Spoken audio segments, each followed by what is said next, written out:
आए। अब मैं निवेदन करता हूँ, हमारे साथी आदरणीय संत श्री देवेंद्र साहब इस संस्थान में रहते हैं। आपसे निवेदन है कि आप भी अपने विचारों से हम सबको लाभान्वित करें। भैया माइक लगाओ।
बोलिए सद्गुरुदेव की जय। कबीर पारक संस्थान के 48वें वार्षिक अधिवेशन के पहले दिन की दूसरी सभा में आप सभी का स्वागत है।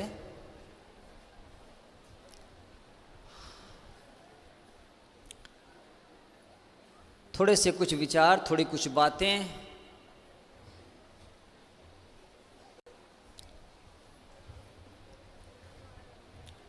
ये जो पहले दिन की सभा है, शाम की सभा, ये पूज्य गुरुदेव श्री अभिलाष साहेब जी की स्मृति में मनाए जाने की बात है।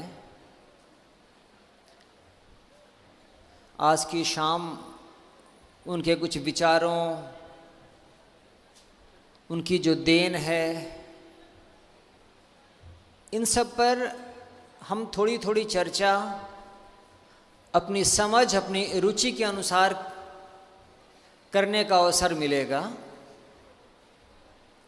और शायद संतों के साथ साथ साध्वियाँ हैं, देवियाँ हैं, भगत लोग भी हैं, उनके मन में भी कुछ हो कहने का।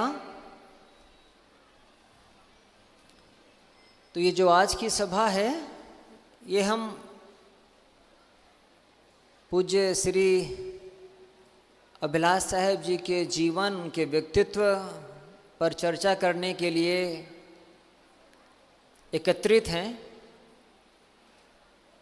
मेरा सौभाग्य रहा है कि उनके निकट रहने का अवसर पड़ा है।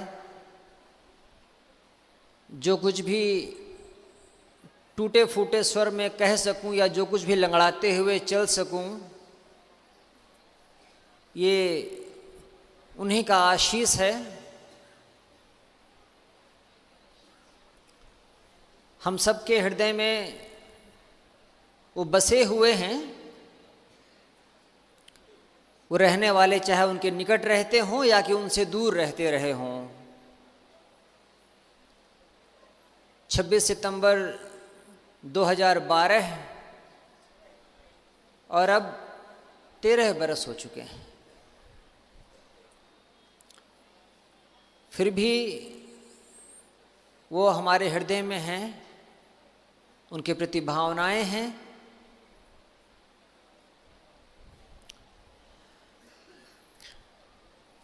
कोई गुरु के विषय में कुछ भी कहे, टीवी में, अखबार में गुरुओं के विषय में कई अशोभनीय बातें सुनने को मिलती हैं। ये सब बातें सच हो सकती हैं, लेकिन हमने जिस गुरु के साथ अपने जीवन की शुरुआत की थी, उस गुरु का जो अनुभव है हमारे मन में, ये वैसे ही है जैसे किसी बच्चे के मन में उसकी माँ की स्मृति। माँ कैसी होती है ये उस बच्चे से पूछो। किसी पति से पूछो, उसे अपनी पत्नी शायद सुंदर न लगे, लेकिन किसी बच्चे से पूछो तो शायद उसके लिए सबसे प्यारी उसकी अपनी माँ होती है।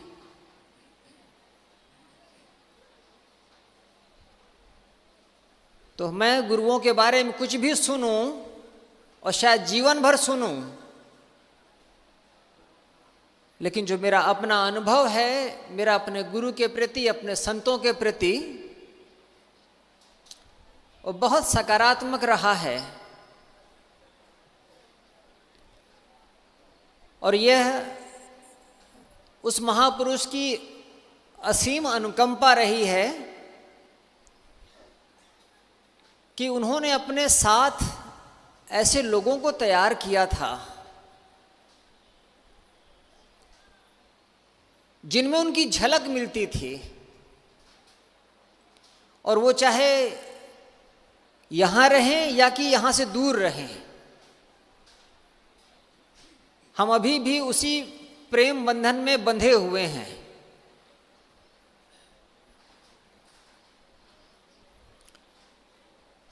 एक मित्र हैं, कम उम्र के हैं, उदास उदास बैठे हुए थे बीजक मंदिर के गलियारे पे। तो उनसे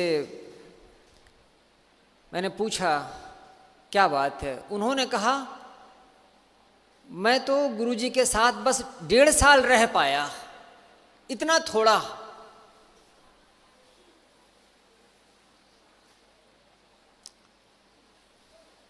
आप तो फिर भी काफी दिन रह लिए, मैं तो बस 1.5 साल रह पाया। मैंने कहा 1.5 साल में जो सीखे हो उससे कुछ दिन तो जिया जा सकता है, रहा जा सकता है। उन्होंने कहा कुछ दिन क्यों, पूरा जीवन रहा जा सकता है। 1.5 वर्षों के दौरान जो उनसे मैंने सीखा, उसके सहारे तो जीवन भर रहा जा सकता है। गुरु मरता नहीं, ऐसा गुरु नहीं मरता। ज्ञान का निरंतर अभ्यास साधना है। जो ज्ञान का अभ्यास करता रहे वही साधक है। समाज में उसकी पदवी हो सकता है संत की हो जाए, हो सकता है गुरु की हो जाए, लेकिन जब वो नितांत अकेला होता है तब वह ना गुरु होता है, न सद्गुरु होता है, न संत होता, वह एक साधक होता है बस। जैसे कपड़े हटा देने पर सब नंगे हो जाते हैं, वैसे सारे विशेषणों को हटा दो, उम्र हटा दो, नाम हटा दो, तो जो बचता है वह है सिर्फ साधक। कबीर पंथ का जो इतिहास है वो बहुत पुराना नहीं है, मात्र 500-600 वर्षों का है, लेकिन इतनी छोटी सी अवधि में कबीर साहब के मत में ऐसे अनेक उत्तम श्रेणी के जिज्ञासु और साधक हुए हैं।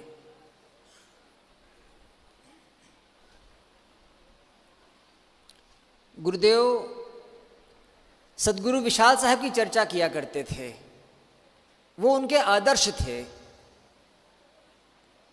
आप उनके कोई भी प्रवचन को सुने, उन सारे प्रवचनों में कहीं ना कहीं विशाल देव का नाम आ जाएगा, या तो नाम ना आए तो भी विचार और बातें आ जाती थी। वो उनके लिए आदर्श थे। उन्हीं से उन्होंने अध्यात्म का ककहरा सीखा था। और मैं समझता हूं किसी भी समय, किसी भी काल में एक साधक को अपना जीवन कैसे जीना चाहिए, इसकी बहुत सुंदर परिभाषा, इसका बहुत सुंदर विश्लेषण विशाल साहब ने दिया है।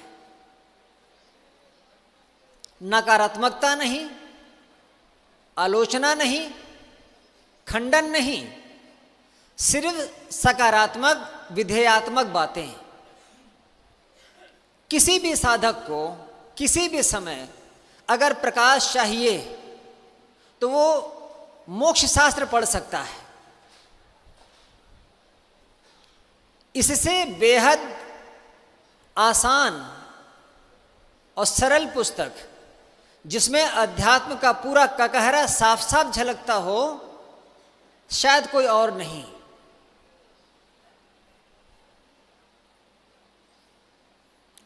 हमारे अपने जीवन के कुछ प्रयोग होते हैं।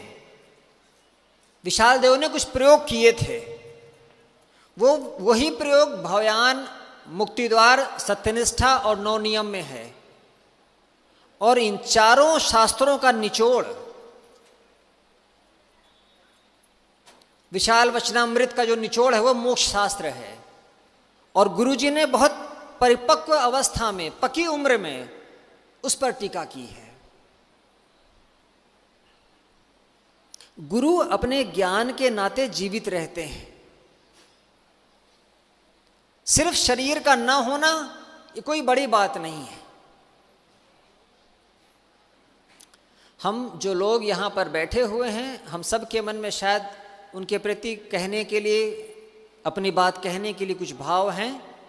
मैं अपनी बात को उनके चरणों में, उनकी स्मृति को प्रणाम करते हुए अपनी वाणी को यहीं पर विराम देता हूँ। बोलिए सद्गुरुदेव की जय। बहुत सुंदर सदगुरु अभिलाष साहब की स्मृति में हमारे साथी श्री देवेंद्र साहब की विचार श्रवण कर रहे थे। मैं क्षमा मांगना चाहूँगा कि मुझे लगा कि कल होगा, लेकिन कल तो विचार गोष्ठी है। तो संत लोग आए तो देखा, थोड़ा इशारा किए, तब पता चला कि आज का दिन सदगुरु अभिलाष साहब को समर्पित है। वैसे तो पूरा जीवन समर्पित है, लेकिन आज की सभा उनके व्यक्तित्व और कर्तृत्व पर चर्चा करने की है। आए, अब मैं निवेदन करता हूँ, बहुत समय तक उनके सदगुरु अभिलाष साहब के साथ अंग संग रहे हैं, उनकी सेवा किए हैं। श्रद्धेय सम्माननीय संत श्री राम साहब जी, आपसे निवेदन है कि आप उनके विचारों से 10 मिनट आप अपने विचारों से हम सबको लाभान्वित करें।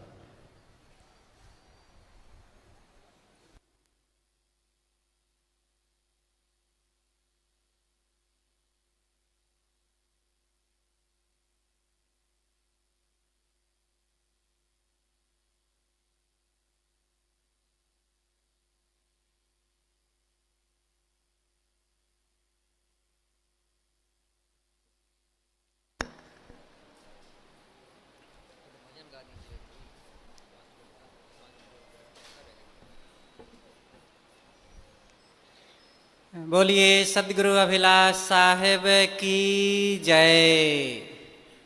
जरा एक बार जोर से सब लोग बोलें। बोलिए सदगुरु देव की जय। सदगुरु अभिलाष देव की जय।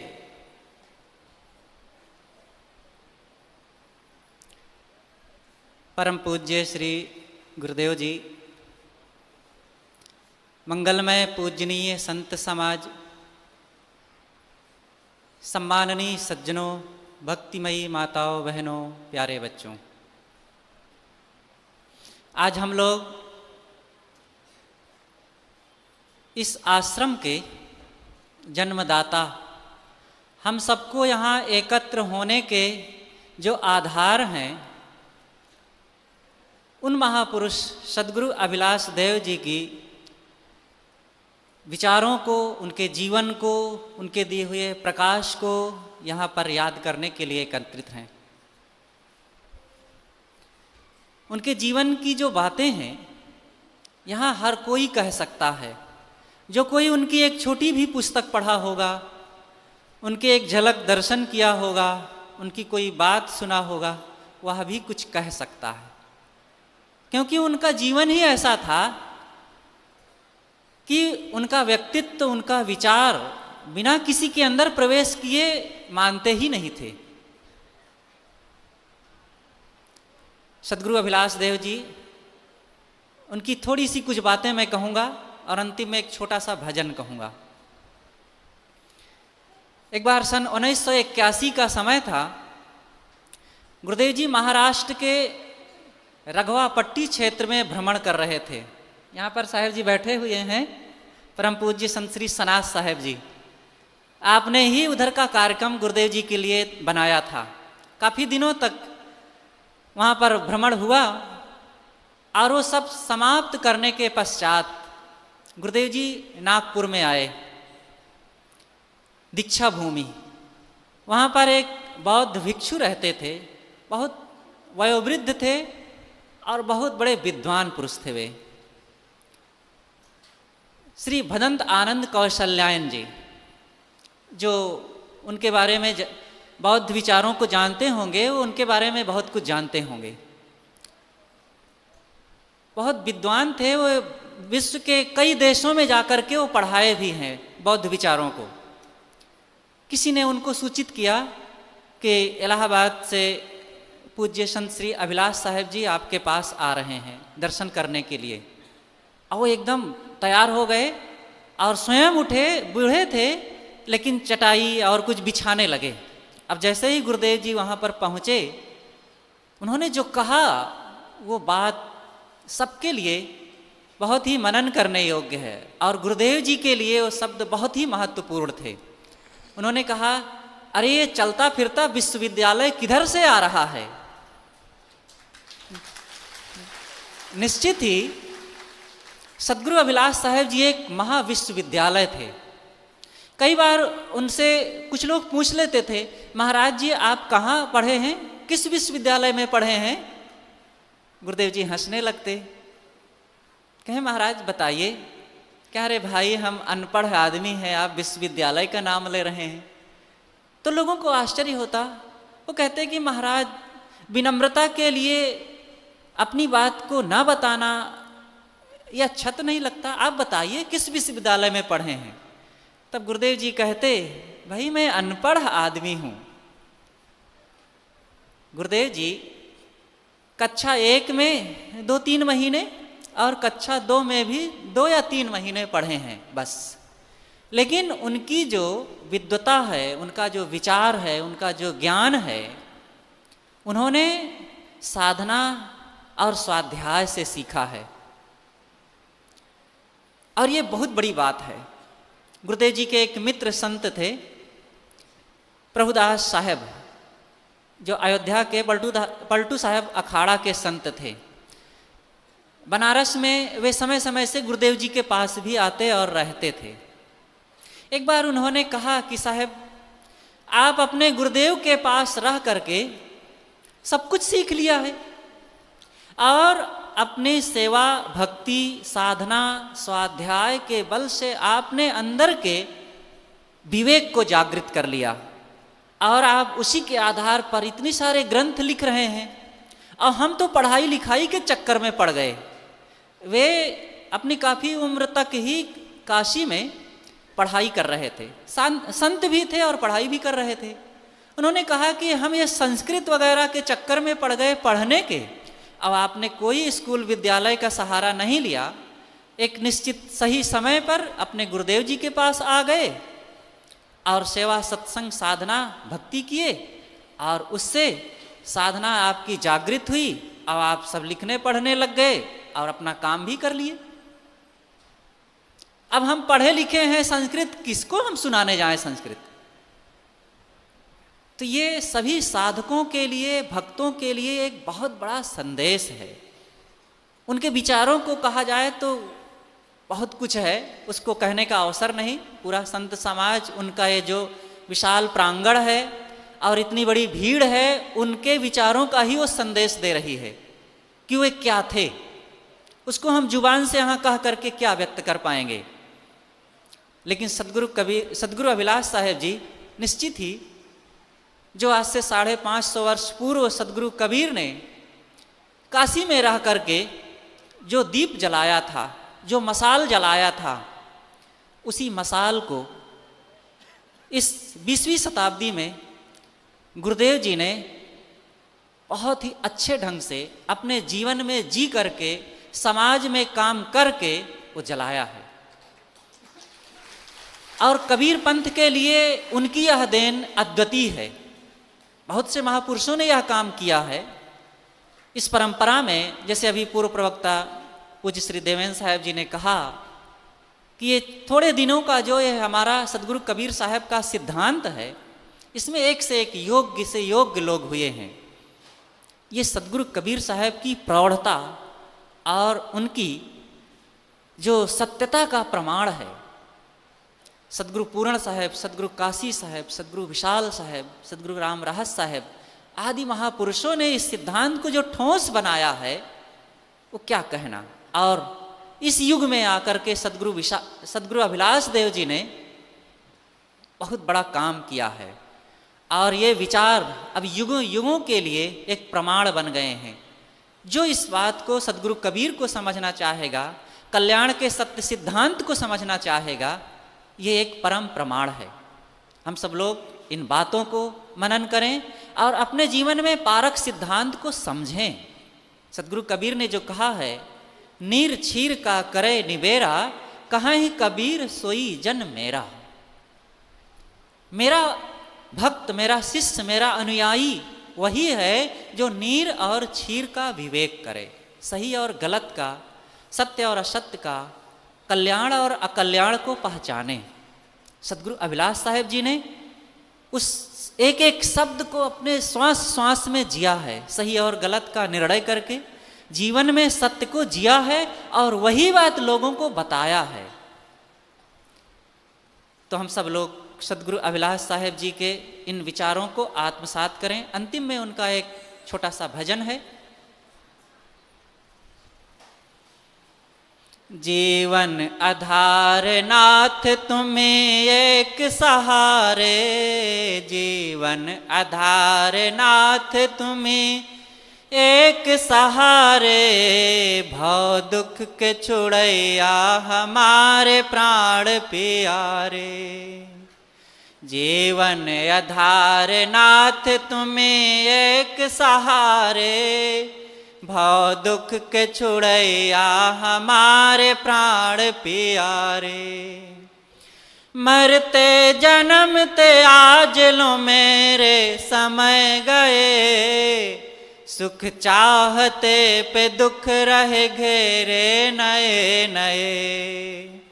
मरते जन्मते आज लो मेरे समय गए, सुख चाहते पे दुख रहे घेरे नए नए। तिन मोह शोक रोग दुसा दुख से उबारे, भव दुख के छुड़ैया हमारे प्राण प्यारे।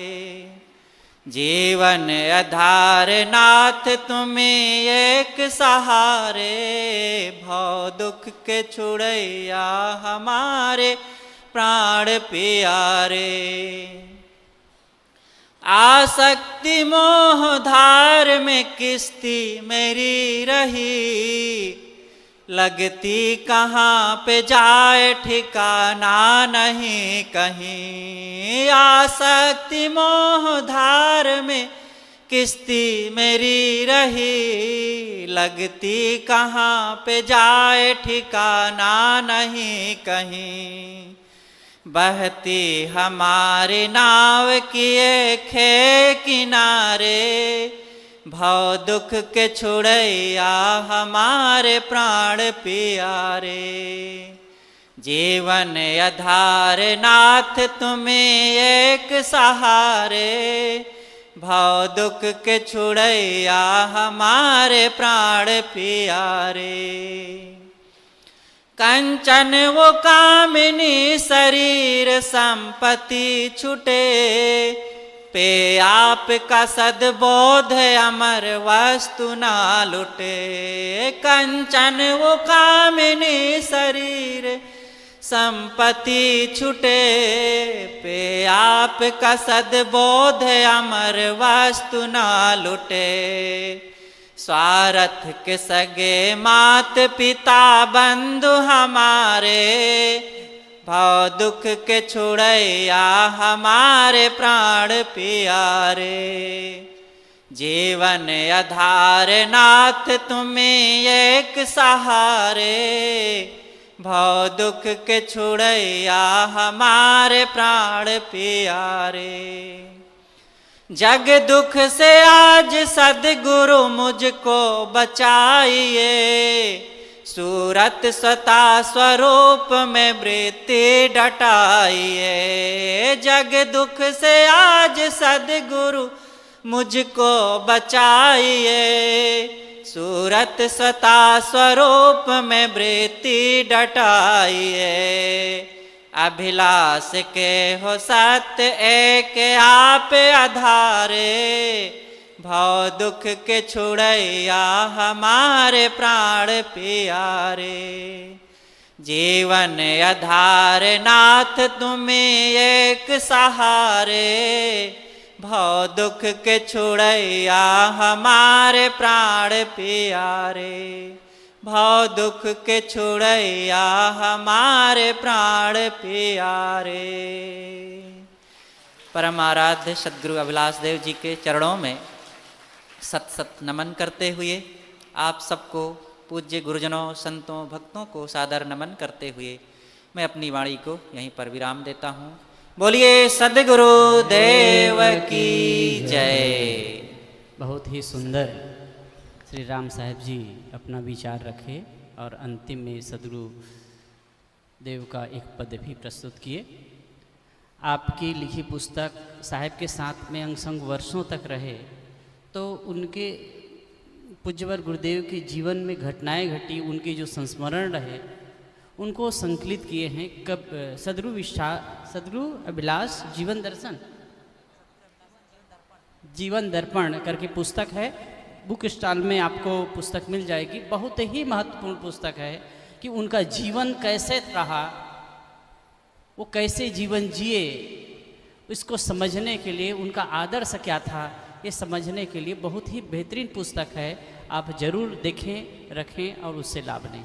एक सज्जन तो मुझे बता रहे थे कि साहब उनको जब कभी किसी चीज़ में मैं घबराता हूँ, डरता हूँ या किन कर्तव्य विमूढ़ हो जाता हूँ, उलझता हूँ, तो कहे कि उनको निकाल के पढ़ता हूँ तो मुझे बहुत संबल मिलता। उस पुस्तक को निकाल के पढ़ता हूँ तो बहुत संबल मिलता है। तो देखने लायक है और ज़रूर रखेंगे, पढ़ेंगे आप सब। आए, अब समय का तगाजा है, लेकिन थोड़े थोड़े मैं क्षमा चाहूँगा संतों से, गुरुजनों से। पहले तो मंच एकदम खाली ही था, कोई दिखाई ही नहीं दे रहे थे, हम किधर देखें। अब तो भरे हैं। आदरणीय संत श्री देवेंद्र साहब जी हैं, आपसे निवेदन है कि आप थोड़े में 5 मिनट में अपने विचार देंगे।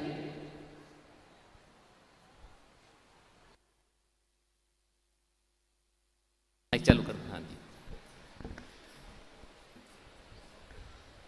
मंच पर विराजमान सभी आदरणीय गुरुजन और इस सभा मंडप में पधारे हुए समस्त सज्जनों तथा देवियों, एक बार हाथ उठा करके गुरुदेव के नाम से जयकारा करेंगे, लेकिन हाथ उठाए रखेंगे। बोलो सद्गुरु अभिलाष साहेब की। हाथ ऐसे सीधा उठाए, आंखें बंद कर लेंगे। आंखें बंद करके अपने अपने गुरुदेव का स्मरण करेंगे। सभी लोग धीरे से अपने हाथ नीचे करते हुए हाथों को जोड़ लेंगे, अंगूठा हृदय स्पर्श करता हुआ, और झुक करके गुरुदेव जी को प्रणाम भेजेंगे। हे मेरे गुरुदेव, मेरा प्रणाम स्वीकार करें, मेरा प्रणाम स्वीकार करें, मेरा प्रणाम स्वीकार करें। साहेब बनने की ये हम लोग गुरुदेव जी के लगाए हुए इस वृक्ष को आज फलता फलता हुआ देख रहे हैं। इतना बड़ा समाज, संत समाज, साध्वी समाज, भक्त समाज, ये गुरुदेव जी का लगाया हुआ है। सन 1977 में पहली बार जब वार्षिक अधिवेशन हुआ तो गुरुदेव जी कहते थे कि प्रीतम नगर का जहाँ अस्पताल खुला हुआ है 15 लोग थे उस समय पहली वार्षिक अधिवेशन में। आज 48वां वार्षिक अधिवेशन है और इतने हजारों हजारों की भीड़, उनको समर्पित करने हम लोग आए हुए हैं। उनके दर्शन, उनके जीवन, बहुत लोगों ने उनको दर्शन किया होगा और उनके अध्यात्म की बातें सुनते थे, पढ़ते थे, तो ऐसा लगता था बहुत गंभीर संत होंगे। लेकिन अध्यात्म के क्षेत्र में गहन गंभीर, लेकिन प्रेम लुटाने में इतने सरल कि जान मानो लगता ही नहीं थे कोई बड़े संत होंगे। बच्चों जैसा, दादा पोते का खेल जैसा। जहाँ पर अभी भंडार बनता है, यहाँ पर रोटियाँ बनाई जाती है, कई संत मिल कर के वहाँ पर कुछ अमनिया का काम कर रहे थे। इसी कार्यक्रम का समय रहा होगा, तो सब संत अपने अपने काम में जुटे थे। गुरुदेव जी कभी कभी बीच में निरीक्षण करने के लिए आ जाते थे, तो हम भी उसी में शामिल थे। तो पीछे से आ कर के चुपके से ऐसे आंखें बंद कर दिए, जैसे दादा लोग करते ना, कौन पहचानो करके, तो पीछे से चुपके से आके ऐसे आंखें बंद कर दिए। अब सब संत देख रहे हैं, लेकिन अब कोई बोल नहीं रहा है कि कौन है। तो हम भी माना, अब हमने पैर पकड़ा, तो गुरुदेव जी खड़ाऊ पहन करके जाते थे। तो बोलने के पहले गुरुदेव जी हाथ खोल दिए और हंसते कहते हैं कि लल्ला तो जान गए कि कौन है। बताइए, ये सरलता की मूर्ति, इतना सरल कोई गुरु नहीं होता है। पहली बार मैंने देखा कि गुरुदेव इतने सरल होते हैं। ऐसे वार्षिक कार्यक्रम होता था, हजारों की भीड़, तो काम करते करते जो सेवा मिलती थी, तो 9-10 बजे फुर्सत पाता था, थोड़ा जाता था बंदगी करने के लिए। तो गुरुदेव जी विनोद में क्या कहते थे, ताला जंगला लालटेन ठीक है हुजूर, ताला जंगला लालटेन ठीक है हुजूर। मतलब इतने विनम्रता से, मतलब सब ठीक ठाक है ना, ताला जंगला और लालटेन, 3 कहने से संपूर्णता की हो जाती है। तो मतलब व्यवस्था को लेकर के भी सब ठीक ठाक चल रहा है ना, इतने बात। और गुरुदेव जी मौत को ललकारने वाले हुए। गुरुदेव जी की पहली और अंतिम किताब है, बहुत लोग जानते होंगे, नहीं जानते होंगे। गुरुदेव जी स्वयं ने कहा, ये मेरी पहली किताब है और मेरी अंतिम किताब है, वैराग संजीवनी। 20 वर्ष, 21 वर्ष, 22 के अंदर में गुरुदेव जी ने ये किताब की रचना की। और चिंवरी बंगला का नाम आता है कि चिंवरी बंगला में रह करके गुरुदेव जी ने जो साधना की, और अकेले रह करके बहुत थोड़ा अन्न लेकर के, अन्न नहीं लेते, थोड़ा कभी चना भिंगाया हुआ, कभी थोड़ा मूंग भिंगाया हुआ, इतने ले लेते थे और वहाँ रह करके साधना करते थे। चिंवरी बंगला अलग थलग है अभी भी गाँव से। तो चरवाहे जाते थे कि महाराज जी यहाँ आपको अकेले में डर नहीं लगता है? तो यहाँ तो क्या बात है कि यहाँ तो भूत प्रेत रहते हैं। तो कहते फिर मैं अकेले कहाँ हुआ, एक मैं हुआ, एक भूत प्रेत हुआ, तो 2 हो गए। तो भूत आएंगे तो मैं उनसे बातें करूँगा, ऐसा गुरुदेव जी कहा करते थे। मतलब इतनी सहजता से, डर नाम की कोई चीज़ नहीं, भय नाम की कोई चीज़ नहीं। और गुरुदेव जी कभी किसी साधक पर अविश्वास नहीं करते थे। साधक आएगा तो लौट जाएगा। कोई को पूछते थे कि साहब जी ये साधक आया है, अरे कब तक रहेगा, नहीं रहेगा?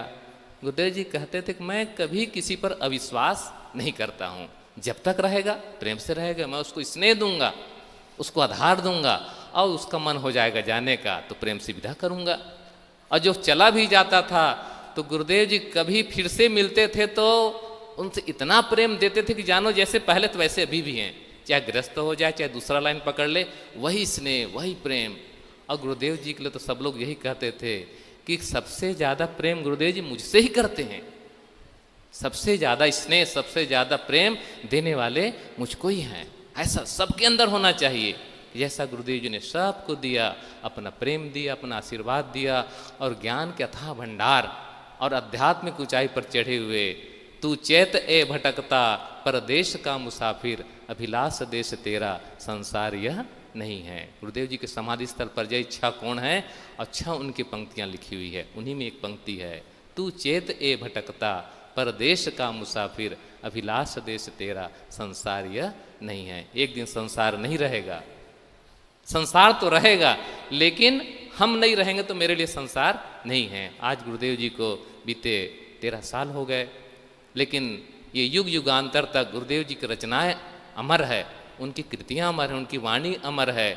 और ये हमारे नेट की कृपा है जो गुरुदेव जी और जितने संत हैं सबको सुरक्षित करके रखा हुआ है। आज भी गुरुदेव जी को हम लोग सुन सकते हैं, देख सकते हैं। और हमारे साथियों को धन्यवाद है जो गुरुदेव जी की वाणियों को अमर बनाने में अपना अथक परिश्रम दिया। और गुरुदेव जी की अमर वाणी दिग दिगांतर तक लोगों तक पहुंचती रहेगी। उनका स्नेह, उनका प्रेम, उनका आशीर्वाद सदैव दिग दिगांतर बनी रहे। और मैं आप सबके चरणों में सादर बंदी करते हुए, गुरुदेव जी के चरणों में वंदन करते हुए अपनी बात विराम देता हूँ। बोलो सदगुरु अभिलाष साहेब की। बहुत ही सुंदर। हमारे संतों के पास संस्मरणों का खजाना है। गुरुदेव जी के बारे में आप कहिए उनसे संबंधित संस्मरण, तो वो दिन भर कह सकते, लेकिन समय की सीमा है और समय सीमा के अंदर ही सब कुछ होना है। इसलिए मैं संतों गुरुजनों से क्षमा चाहूँगा।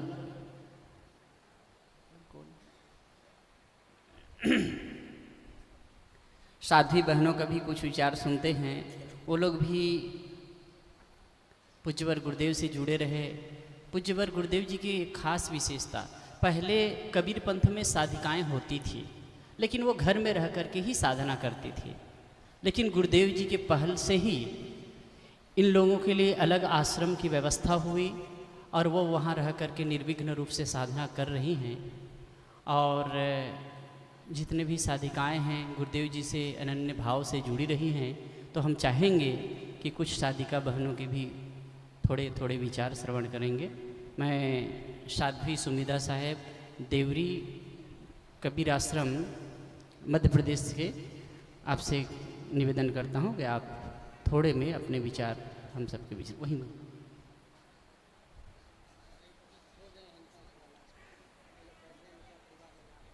क्या क्या जो सुशीला है ना वो खो गई। हाँ हाँ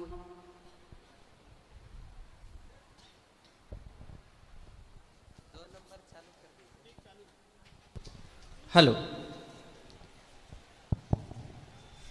सुशीला देवी गुड़गांव से जो पधारी हैं वो कहीं खो गई हैं। तो ये पंडाल में जहाँ साधिकाएँ बैठी हैं उनके पीछे आकर के मिल लें। सुशीला देवी गुड़गांव से आई हैं, वो कहीं दूसरी तरफ भटक गई हैं। तो जहाँ कहीं भी हों, पंडाल में जहाँ साधिकाएँ बैठी हैं मंच के पास में, तो वहाँ आकर के मिल लें।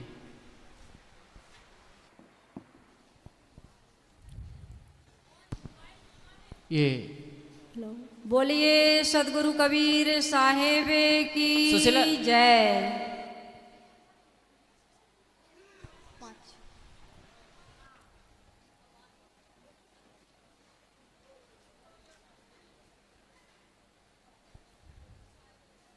प्रातः स्मरणीय परम पूज्य गुरुदेव जी, मंचसीन सभी संत गुरुजन, अर्चनीय वंदनीय समस्त संत गुरुजन, सत्संग प्रेमी सज्जनों, भक्तिमती माताओं और बहनों, नन्हे मुन्ने प्यारे प्यारे बच्चों,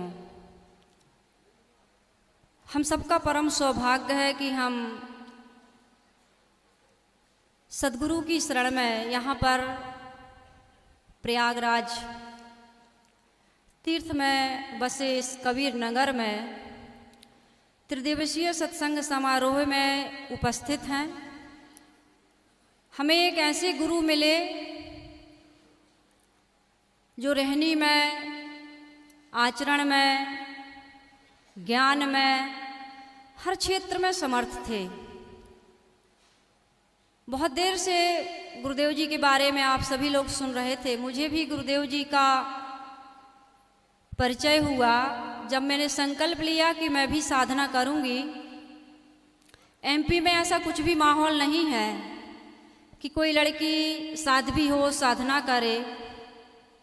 लेकिन गोंडा जिले के एक पंडित जी, हींग बेचने वाले, पिताजी से संपर्क हुआ, हमारे घर गए और उन्होंने बताया। तो गुरुदेव जी का नाम हम लोग भी बहुत वर्षों तक नहीं जानते थे कि अभिलाष साहेब जी हैं। वो कहा करते थे अभिलाष साहेब हैं, बहुत अच्छे संत हैं, साध्वियाँ भी होती हैं।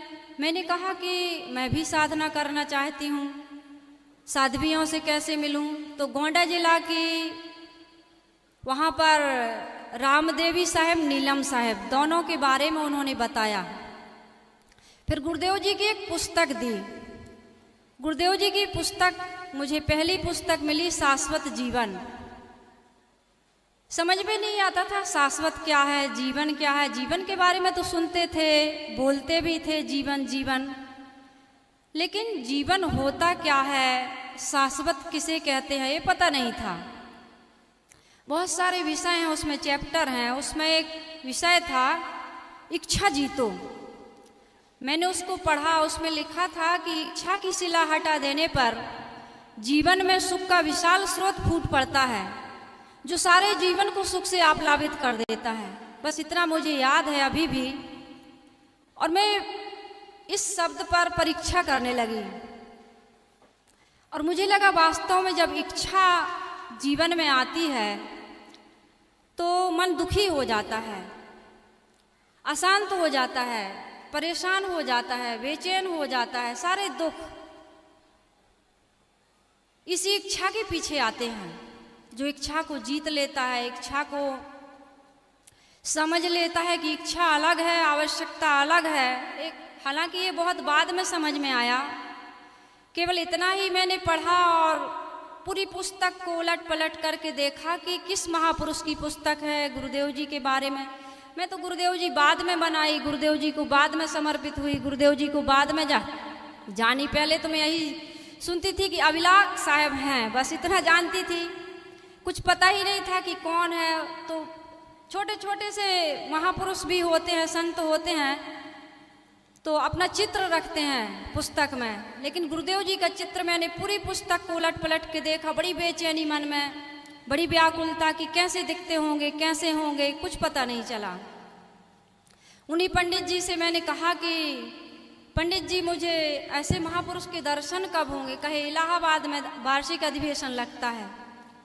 तो वार्षिक अधिवेशन का अंतिम वर्ष था वो प्रीतम नगर में। मैं उस समय आई तो कार्यक्रम खत्म हो चुका था।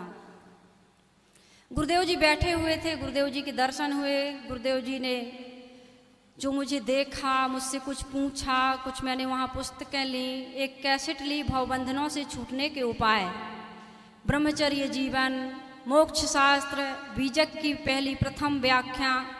मैं घर में ले गई, पढ़ती रही। हर वर्ष आना हुआ यहाँ, अधिवेशन में आती रही। फिर पोटियाड़ी गई, वहाँ गुरुदेव जी से कहा, बहुत सारे संस्मरण हैं, समय कम रहता है। कहने का मतलब मेरा ये है कि गुरुदेव जी से जब से जुड़ी, गुरुदेव जी से अलग नहीं हो पाई। हमेशा हमेशा के लिए मेरा मन गुरुदेव जी से जुड़ गया। पूरा जीवन मेरा गुरुदेव जी की रहनी, गुरुदेव जी का ज्ञान, गुरुदेव जी का जो कुछ भी है उसके लिए समर्पित हो गया। और आज गुरुदेव जी का ही ज्ञान है, गुरुदेव जी का ही ये आशीर्वाद है, सभी संतों का है। गुरुदेव जी तो खैर मूल में है ही। जितने भी संत गुरुजन हैं, साध्वी जन हैं, भक्त समाज है, सबसे मुझे सीखने को मिला, मिल रहा है और मिलता रहेगा, ऐसा मुझे विश्वास है। क्योंकि मैं सीखने का हमेशा हर व्यक्ति को कहती हूँ और प्रेरणा देती हूँ, और मैं खुद सीखती हूँ। हर व्यक्ति जीवन भर सीखता ही है। जिसमें विनम्रता है, जो सीखता है वही दूसरे को कुछ सिखा सकता है। तो आप सभी लोग यहाँ आए हैं सीखने के लिए, समझने के लिए, जानने के लिए और जीवन में कुछ करने के लिए। अभी तक हम जो कर रहे थे, मन सुखी नहीं हुआ, संतुष्ट नहीं हुआ, तृप्त नहीं हुआ, शांत नहीं हुआ, प्रसन्न नहीं हुआ। तो अपनी मन की प्रसन्नता के लिए, उलझनों को समाप्त करने के लिए, अशांति, पीड़ा और उद्वेग से मुक्त होने के लिए हम इस कार्यक्रम में आए हैं, गुरु संतों के शरण में आए हैं। आप सभी लोगों से निवेदन है कि सेवा भी करें, सत्संग भी करें और अपने जीवन में परिवर्तन करें। बस इतना कहकर मैं अपनी वाणी को विराम दे रही हूँ। आप सभी लोग जोर से जयकारा लगाएंगे। बोलिए सद्गुरुदेव की जय। साहेब बंदगी साहेब। अब मैं लखनऊ से पधारे हुए राजेश्वरी साहब से निवेदन करता हूँ, आप भी 5 मिनट, सब लोग बड़े बड़े प्रवक्ता हैं लेकिन 5-5 मिनट ही समय को ध्यान में रख करके बोलेंगे। हाँ, ये घड़ी थोड़ा सा ऐसे करो भैया।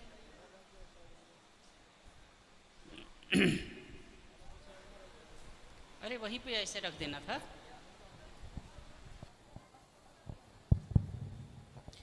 बोलिए सदगुरु कबीर साहेब की। एक बार मैं आपसे और 1 सेकंड के लिए आपसे चाहूंगी,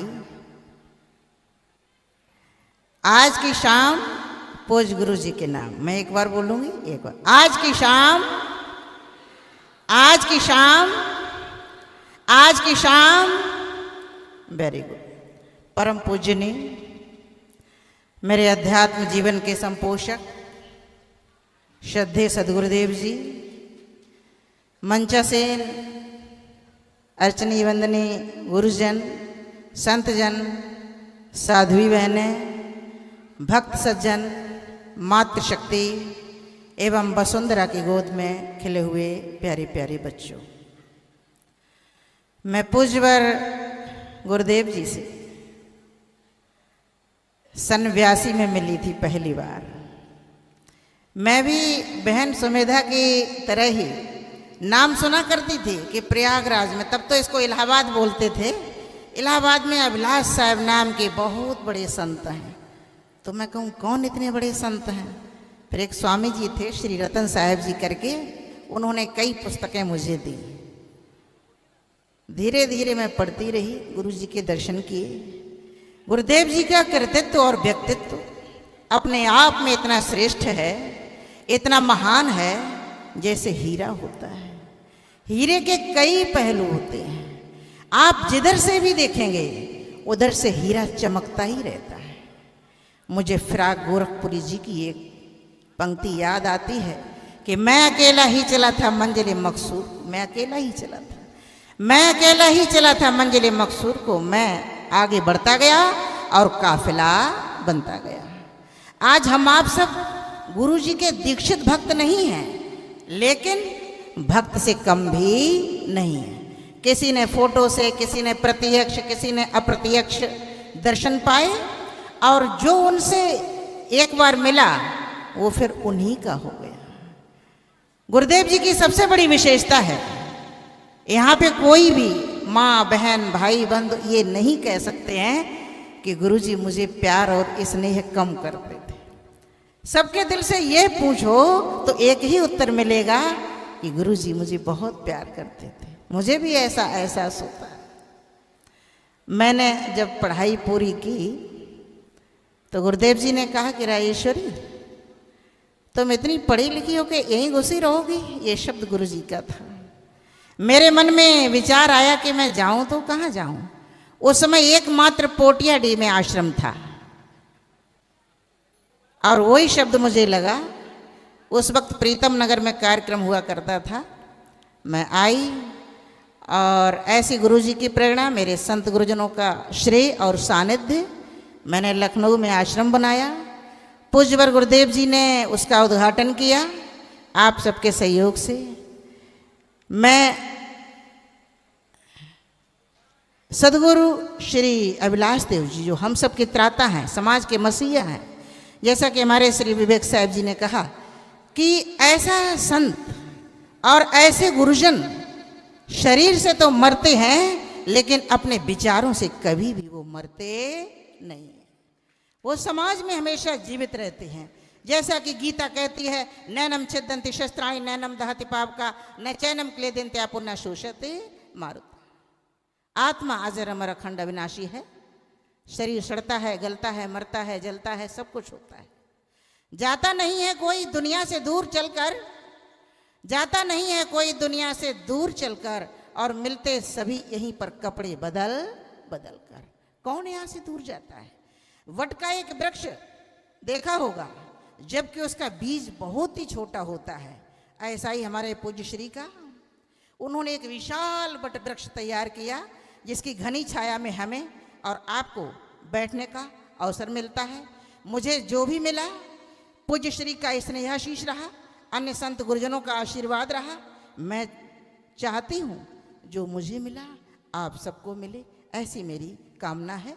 और पूज्य श्री के चरणों में शत शत नमन करते हुए, मंच को प्रणाम करते हुए, आप सबके अंतस्थल में बैठे परमात्म स्वरूप चेतन देव को मेरा प्रणाम है, कृपया स्वीकारें। शत शत नमन। बोलिए सदगुरु देव की जय। अब मैं निवेदन करता हूँ साध्वी सुश्री क्षमता साहेब कबीर आश्रम नवागांव छत्तीसगढ़ से पधारी हैं। आप आएँ और आप भी 5 मिनट अपने उद्बोधन हम सबके बीच रखें।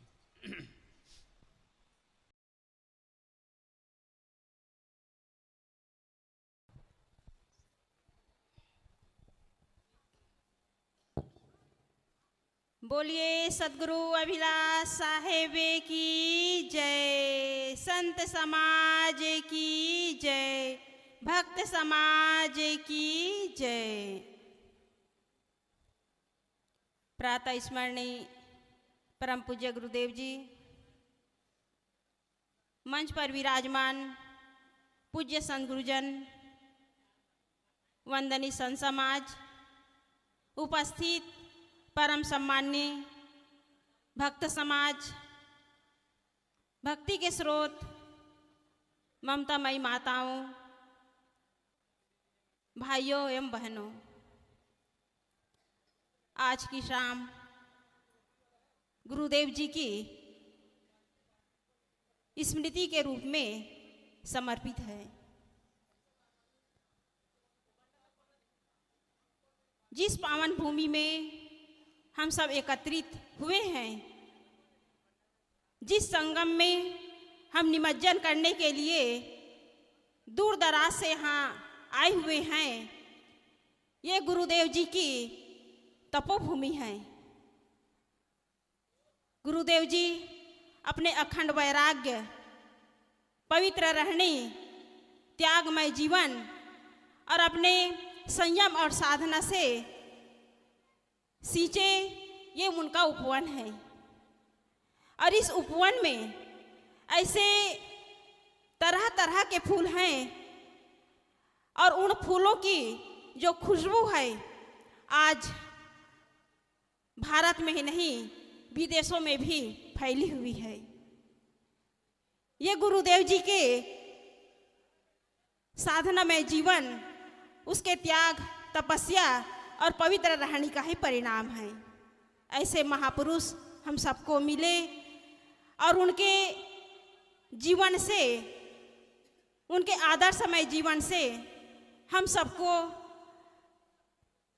ज्ञान के मार्ग पर चलने के लिए एक संबल मिला।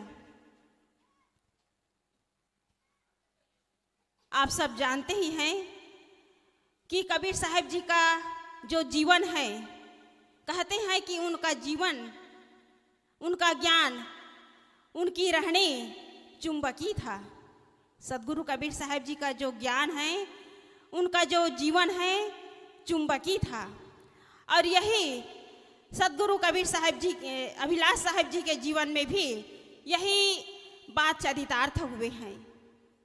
सदगुरु अभिलाष साहब जी का जीवन, उनका व्यक्तित्व, उनका कर्तृत्व, उनके जीवन के एक एक पहलू चुंबकीय ज्ञान से परिपूर्ण था। गुरुदेव जी के दर्शनार्थ लोगों की भीड़ उमड़ जाती थी। ऐसा ही उनका जो जीवन था बड़ा ही अद्भुत था। गुरुदेव जी एक निराले महापुरुष थे और उनके दर्शन के लिए लोगों की भीड़ उमड़ जाती थी। कहा भी गया है कि एक बार जो दर्शन पाता है बस आप ही का हो जाता है, क्या गुप्त तुम्हारी प्रीति है धन्य आपके चरणों में। गुरुदेव जी का जीवन ही अद्भुत था। वो एक युग पुरुष थे। निर्भीकता, निर्लोभता, निर्चाहता, निष्पृहता और उनके जीवन में निर्विकारिता, निर्द्वंदता उनके जीवन में परिपूर्ण था। कहीं भी अपने जीवन में गुरुदेव जी उलझे नहीं, निर्द्वंद उनका जीवन था। संसार के प्रति जो उनके मन में किसी भी प्रकार के न लाभ, न हानि, न हर्ष, न शोक, कुछ भी गुरुदेव जी को छू नहीं पाए।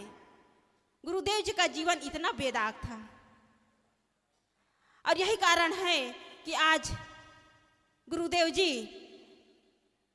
अपने जीवन काल में पूज्यनीय और वंदनीय तो हुए, उनके न रहने पर भी आज उनके चरित्र की पूजा हो रही है। आज गुरुदेव जी का आदर्शमय जीवन हम सबके लिए एक सूर्य के दीपक के समान है, जिसमें हम अपना मार्ग प्रशस्त कर सकते हैं। सूर्य तो दिन भर प्रकाश देता है, लेकिन शाम को अस्त भी हो जाता है। लेकिन गुरुदेव जी का जीवन इतना महान है, उनका ज्ञान इतना उज्जवल है कि वो कभी बुझने वाला नहीं है, कभी डूबने वाला नहीं है, वो हमेशा ज्वाजल्यमान ही रहेगा। इतना महान है गुरुदेव जी का जीवन। तो ऐसे गुरुदेव जी के शरणों में अपने आप को यदि हम समर्पित कर दिए तो हमारा जीवन भी धन्य धन्य हो सकता है। तो हम सबको चाहिए कि गुरुदेव जी के बताए हुए मार्ग पर चलते हुए उनके जो वाणी है, उनके जो आदर्शमय जीवन है, उसको हम अपने जीवन में धारण करें और अपने जीवन को महान बनाएं। ऐसे महापुरुष, ऐसे गुरुदेव जी के चरणों में सत सत नमन करते हुए पूज्य गुरुजनों को सादर साहेब बंदगी करते हुए मैं अपनी वाणी को विराम करती हूँ। बोलिए सदगुरुदेव की जय। बहुत सुंदर। और भी बहुत सारे संत हैं, गुरुदेव जी के संबंध में उनके संस्मरण होंगे, लेकिन समय सीमा है, इसलिए हम कुछ लोगों का ही सुन पाएंगे। सबके संस्मरण है कह सकते हैं, लेकिन एक सूत्र बहुत ही महत्वपूर्ण गुरुदेव जी का, सरल, सब लोग जानते हैं। प्रेम में स्वर्ग है और अनासक्ति में मोक्ष है। जो भी कबीर पंथ से जुड़ा व्यक्ति है या गुरुदेव जी को कभी सुना है तो इसको जानता है। प्रेम में स्वर्ग है, अनासक्ति में मोक्ष है। सब स्वर्ग चाहते हैं, सभी मोक्ष चाहते हैं।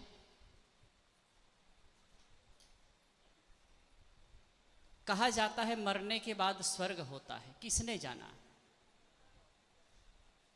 अगर आज का जीवन आपका कलहपूर्ण है, नरकपूर्ण है, तो आप स्वर्ग की अनुभूति मरने के बाद कैसे कर सकते।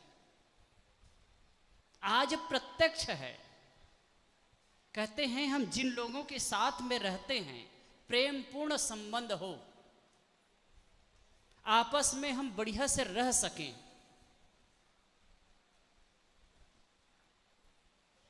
आंख भव चढ़ा करके रहना, एक दूसरे से नजर न मिलाने की स्थिति बने और साथ में रह रहे हैं, कितनी कठिनता है। कला है वही तो नर्क है। गुरुदेव जी का साफ संदेश है, यदि स्वर्ग चाहते हो तो आपस में प्रेम पूर्वक रहना सीखो। और इसी जीवन में स्वर्ग है और इसी जीवन में नरक भी। कहीं ऊपर स्वर्ग, आकाश में स्वर्ग नहीं है और कहीं नरक भी नहीं है। ये पुराणों की कपोल कल्पना है। यदि प्रेम पूर्ण संबंध है, आप लोगों के साथ में अच्छे तरह से, जिन लोगों के साथ आपका संबंध है, परिवार के लोग हैं, कुटुंब के लोग हैं, पास पड़ोस के लोग हैं, उनके साथ प्रेम पूर्ण आपका रिश्ता है, तो आप स्वर्ग में रह रहे हैं। और अंततः अनासक्त, निष्प्रेयता आपके जीवन में है। अभी हम लोग सुन रहे थे ना, गुरुदेव जी इतना प्रेम करते थे, इतना प्रेम तो करते थे, गले से लगा लेते थे, हृदय से लगा लेते थे, लेकिन सबसे निष्प्रेय भी रहते थे। तो प्रेम में स्वर्ग है और अनासक्ति में मोक्ष है। अनासक्त जीवन ऐसे जियो। एक सूत्र और कहते थे कि जब तक जियो तब तक समझो कि सब मेरे हैं। व्यवहार में समझो कि सब मेरे हैं। सूत्र वो देते हैं, व्यवहार में समझो कि सब हमारे हैं, और परमार्थ की दृष्टि से समझो कि कोई मेरा नहीं। एक गुजराती को वाक्य कहते थे, कोई कोई नू न थी रे, कोई कोई नू न थी रे। कोई किसी का नहीं है, कोई किसी का नहीं है। व्यवहार की दृष्टि से सब मेरे हैं, लेकिन परमार्थ की दृष्टि से कोई मेरा नहीं। ये सूत्र यदि याद रखेंगे तो इस जीवन में आप सुख शांति से रह सकेंगे और इस जीवन के पश्चात आप मोक्ष भी प्राप्त कर सकेंगे।